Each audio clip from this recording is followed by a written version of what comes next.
మిర్చి రైతుల ఇబ్బందులను ప్రభుత్వం పట్టించుకోవడం లేదన్న శాసన మండలి సభాపక్ష నేత బొత్స సత్యనారాయణ వైసీపీ అధినేత జగన్ వెళ్లే వరకు రైతులు పడుతున్న ఇబ్బందులు కూటమి ప్రభుత్వానికి తెలియలేదన్నారు. జగన్ మిర్చి రైతుల దగ్గరకు వెళ్లాక ఆలోచించడం మొదలుపెట్టారన్నారు. మిర్చి రైతుల సమస్యలపై కేంద్రంతో మాట్లాడతామంటున్నారే గానీ ముందుకు వెళ్లలేదని ఆరోపించారు బొత్స. ఆ రోజు రైతుల కష్టాల సుఖాలు తెలుసుకున్నప్పుడు కానీ ఈ ప్రభుత్వానికి చేమకు అప్పటి వరకు కూడా చేమకుంటున్నట్లేదు.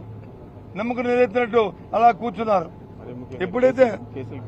ఎప్పుడైతే మేము వెళ్ళామో, ఎప్పుడైతే చూసాం ప్రజలతో అప్పుడు దాని గురించి వాళ్ళు ఆలోచించడం మొదలుపెట్టారు. అయినప్పటికీ కూడా ఇప్పుడు కూడా దాని మీద ఒక క్లారిటీ రాలే. నాకు అర్థమవట్లేదు ఒక విషయాన్ని. ఏమనంటే కేంద్రం కొనాలంటున్నారు, కేంద్ర సంస్థతో మాట్లాడుతున్నాం అంటున్నారు. మాట్లాడండి, కొనమని అడగండి, డిమాండ్ చేయండి. వస్తే సంతోషం, మీకు కూడా సంతోషపడతాం.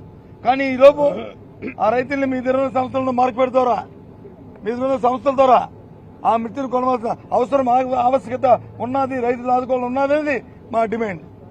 ఇవన్నీ చెప్పాలంటే, ఇవన్నీ మాట్లాడాలంటే, ఇవాళ శాసనసభలో మాట్లాడాలంటే మరి మా పార్టీకి ప్రతిపక్ష హోదా కావాలి.